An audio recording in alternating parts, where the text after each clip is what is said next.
Thank you, शुक्रिया। खुदा आप सबको बरकत दे। मेरे अजीजों, आज आप और मैं कितने खुशनसीब हैं कि याकूब के खुदा के सामने हम हाजिर हैं। बाइबल के अंदर लिखा है, मुबारक है वो कौम जिसका मददगार कौन है? याकूब का खुदा है। याकूब का खुदा है। यकीनन वो खुदा जो हमारी आवाज को सुनकर खामोश नहीं बैठता, फिलफौर हमें जवाब देता है। उस नजारे की तरफ बढ़ते हैं जो हमें सूली का नजारा नजर आता है। मेरे अजीजों, वहां पर जानकुनी की हालत में मसीहा जब सलीब पर थे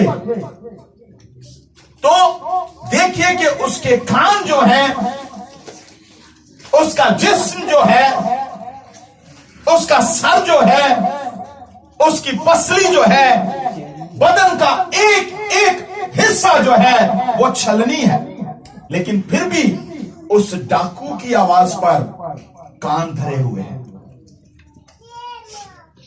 मैं जब इस बात को सोच रहा था तो मेरे रोंगटे खड़े हो गए कि यीशु मसीह अपने दुखों को भूलकर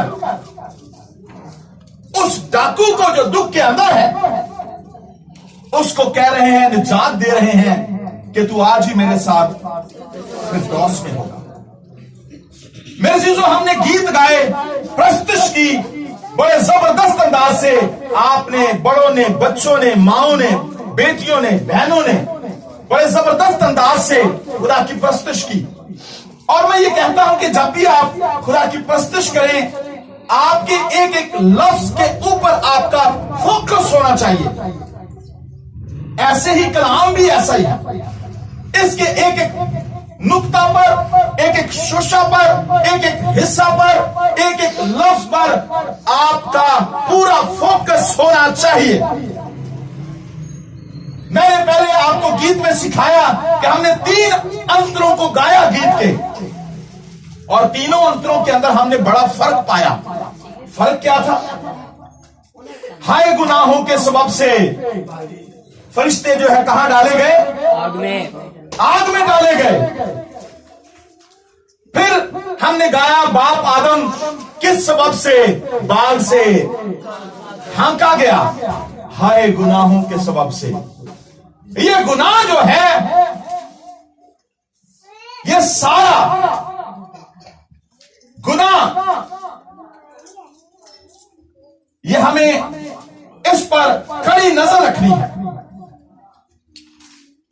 लेकिन जब हम मसीह की सलीब को देखते हैं,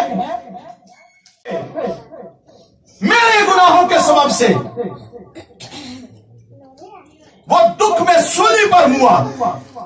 और देखिए